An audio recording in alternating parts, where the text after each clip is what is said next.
Dear young people, the saints are our brothers and sisters in Christ who have lived and responded with excellency and perfection to our highest dignity of being children of God. For they not only knew, understood, and heard about the love of God, but by the gift of faith, they made love their daily lives, meaning they put on Jesus Christ as the center and main purpose of their lives. And like them, we have been called by God to be holy as He is holy, to constantly fix our eyes and our hearts to that which is beautiful, true, and good, meaning our Lord Jesus Christ Himself.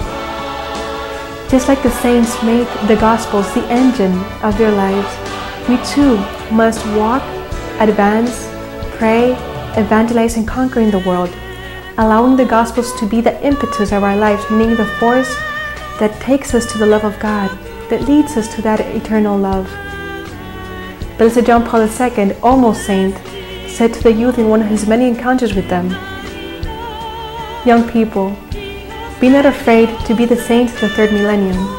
Be contemplative, love prayer, and be coherent with our faith."